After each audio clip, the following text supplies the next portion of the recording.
आप देख रहे हैं इंडिया टाउन न्यूज, भारत की बात। नमस्कार, आप देखना शुरू कर चुके हैं इंडिया टाउन न्यूज और मैं हूं आपके साथ सिमरन कौर।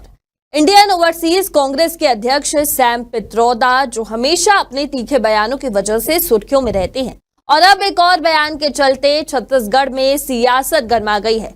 सैम पित्रोदा के इस बयान ने कांग्रेस पार्टी की मुश्किलें बढ़ा दी है। तो वहीं छत्तीसगढ़ के मुख्यमंत्री विष्णुदेव साय ने भी अब पोस्ट करके कांग्रेस को घेरा है और लिखा है कि देश को कमजोर करने की साजिश है कांग्रेस की।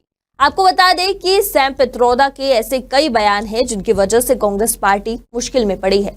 तो चलिए आइए जानते हैं कि इस बार सैम पित्रोदा के कौन से बयान से राजनीतिक हलकों में सियासी पारा हाई हो गया है। मैं बहुत गुस्से में हूं आज दोस्तों।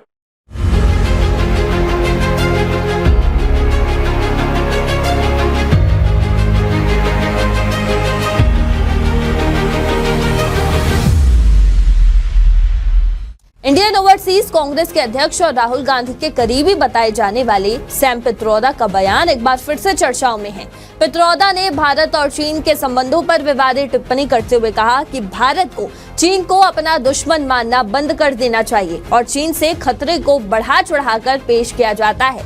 उनका मानना है कि चीन को दुश्मन मानने के बजाय भारत को उसे सम्मान देना चाहिए। तो वहीं पित्रोदा के इस बयान से सियासत में गर्मी बढ़ चुकी है, जहां छत्तीसगढ़ के मुख्यमंत्री विष्णुदेव साय ने पित्रोदा के बयान पर कड़ी प्रतिक्रिया दी है। उन्होंने कांग्रेस पर हमला करते हुए कहा कि कांग्रेस का विदेशी विभाग सैम पित्रोदा को शायद देश के दुश्मनों का हाथ मजबूत करने के लिए रखा गया है। सीएम साय ने कहा कि पित्रोदा पहले भारतीय नस्ल को अपमानित करते हैं और फिर बार बार भारत के बारे में दुष्प्रचार करते हैं और देश को कमजोर करने की साजिश रचते हैं। इसके साथ ही सीएम साय ने कांग्रेस की नीति पर भी सवाल उठाए हैं। उन्होंने कहा कि कांग्रेस का पुराना तरीका है कि वो अपने नेताओं से ऐसे बयान दिलवाकर पहले देश विरोधियों को तुष्ट करती है, फिर उसे व्यक्तिगत बयान बता देती है। उन्होंने ये भी सवाल किए कि अगर सैम पित्रोदा के बयान से कांग्रेस सहमत नहीं है तो क्या उन्हें पार्टी से निष्कासित किया जाएगा।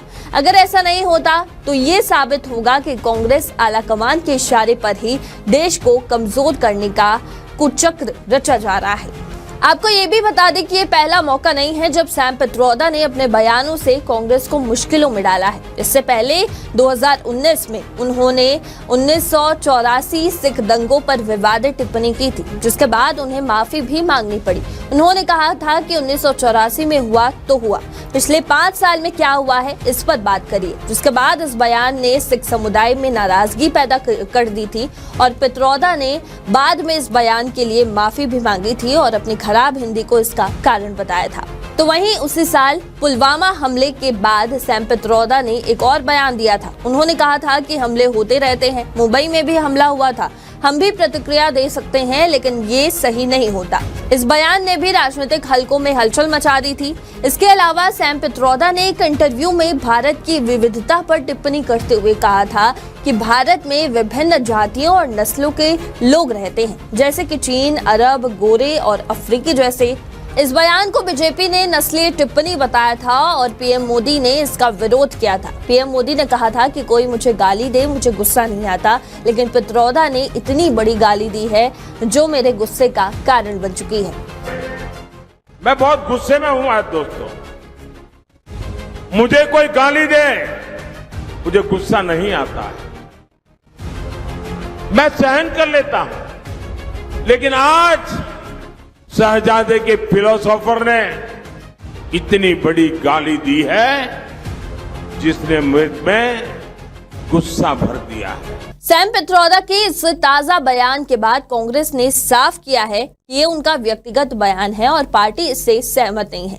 लेकिन पित्रोदा के बयानों से कांग्रेस की छवि पर पड़ने वाले प्रभाव को लेकर पार्टी के भीतर भी सवाल उठ रहे हैं। सैम पित्रोदा के बयानों के कारण कांग्रेस को फिर से मुश्किलें उठानी पड़ रही है। तो वहीं छत्तीसगढ़ के मुख्यमंत्री ने पित्रोदा के बयान को कांग्रेस की नीतियों से जोड़ते हुए उन पर गंभीर आरोप लगाए हैं। राजनीतिक हलकों में ये सवाल उठने लगे हैं कि अगर कांग्रेस पित्रोदा के बयान से असहमत है तो क्या पार्टी उसे सजा देगी। अगर ऐसा नहीं होता तो ये साबित हो सकता है कि कांग्रेस आलाकमान के इशारे पर देश के प्रति अपने रवैये को कमजोर कर रही है।